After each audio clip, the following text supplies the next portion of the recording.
હવામાન નિષ્ણાત અંબાલાલ પટેલે રાજ્યમાં વરસાદને લઈ મોટી આગાહી કરી 20 જૂન સુધી તેજ પવન અને આંધી વંટોળ સાથે પ્રી મોન્સૂન એક્ટિવિટીનો વરસાદ થવાની શક્યતા 22 અને 23 જૂનથી પવનની ગતિ ઘટતા 27 થી 29 જૂન વચ્ચે ગુજરાતના કેટલાક ભાગોમાં વરસાદ થઈ શકે છે।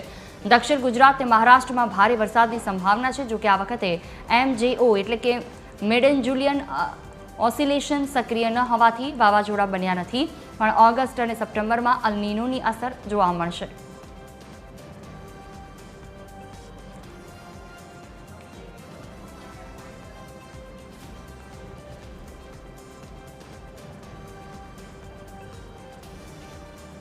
આદ્રા નક્ષત્રમાં તો ખાડા ખાબોચિયા ભરાય અને તળાવ ભરાય તો પછી 7મી જુલાઈ પછી નદી નાળા છલકાય, એટલે આદ્રા નક્ષત્રના ઉપરથી આગળના વરસાદનો ખ્યાલ આવી શકે।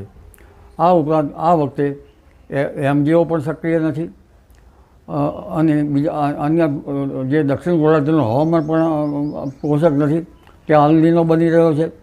ઓગસ્ટ માસમાં અલ નીનો નિયત તાપમાન કરતાં 1.5 ડિગ્રી વધારે રહેવાની શક્યતા છે।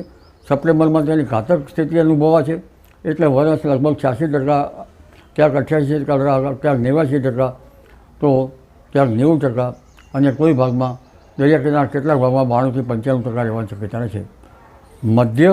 દેશના મધ્ય ભાગમાં હવામાન પ્રતિકૂળ રહેવાની શક્યતા ગણી શકાય।